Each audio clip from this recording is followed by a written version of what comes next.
बहुत समय पहले की बात है। एक बहुत बड़ा और हरा भरा जंगल था।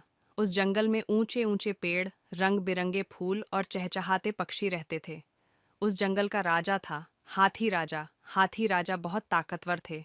उनकी चाल से जमीन कांप जाती थी। सभी जानवर उनसे डरते भी थे और उनका सम्मान भी करते थे। लेकिन हाथी राजा को अपनी ताकत पर थोड़ा घमंड था।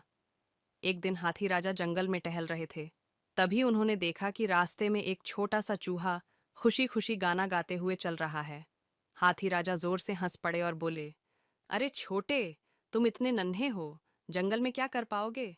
चूहा मुस्कुराया और बोला, राजा जी, आकार से कोई बड़ा या छोटा नहीं होता।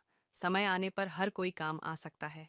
हाथी राजा को यह बात मजाक लगी। वे हंसते हुए आगे बढ़ गए। चलते चलते उनके भारी कदमों से जमीन हिल गई और चूहे का छोटा सा घर थोड़ा टूट गया। चूहा उदास हुआ, लेकिन उसने कुछ कहा नहीं। मुसीबत का समय कुछ दिनों बाद हाथी राजा जंगल के दूसरे हिस्से में गए।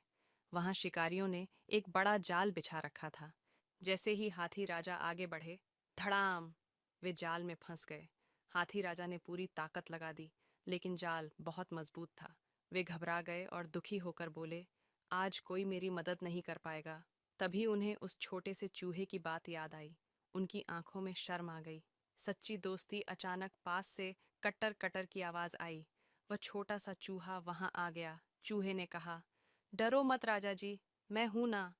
चूहे ने अपने छोटे छोटे दांतों से जाल को काटना शुरू किया।